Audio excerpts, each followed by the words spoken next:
Alhamdulillah, sebuah penghormatan yang luar biasa datang dari Dewan Pimpinan Pusat Pemuda Melayu yang mau meluangkan waktu dalam rangka membangun ukhuwah lewat silaturahmi kepada para tokoh Betawi, jawara, seniman, dan budayawan Betawi yang tergabung dalam komunitas Sahabat Jawara Bersatu yang biasa disebut SJB. Assalamualaikum warahmatullahi wabarakatuh. Waalaikumsalam warahmatullahi wabarakatuh.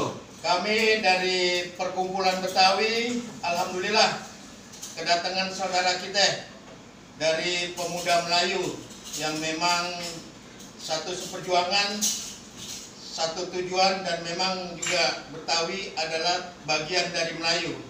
Untuk itu kami mengucapkan terima kasih. Mudah-mudahan ikatan Betawi Melayu semakin kuat. Amin. Perjuangannya untuk membela budaya, memperjuangkan agama, dan mempertahankan NKRI. Terima kasih. Wassalamualaikum warahmatullahi wabarakatuh. Waalaikumsalam warahmatullahi wabarakatuh. Salam puak. Melayu. Salam agama. Islam.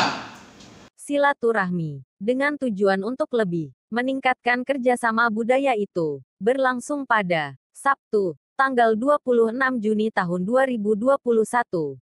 Dilaksanakan di kediaman Bang Haji Joni, Jalan Haji Dilun, Ulu Jami, Pesanggerahan, Jakarta Selatan. Bang Haji Joni sendiri adalah bendahara umum pada komunitas Sahabat Jawara Bersatu atau SJB. Acara yang penuh kegembiraan dalam balutan rasa persaudaraan yang kental itu diisi saling bertukar informasi berkaitan dengan masalah kebudayaan Melayu dan Betawi. Kedua perwakilan dari Pemuda Melayu dan Sahabat Jawara Bersatu saling bertukar cindera mata. Semoga silaturahmi tersebut membawa manfaat dan keberkahan untuk kemajuan kerjasama budaya dan meninggalkan jejak sejarah yang membanggakan bagi generasi penerus kita. Amin ya robbal alamin.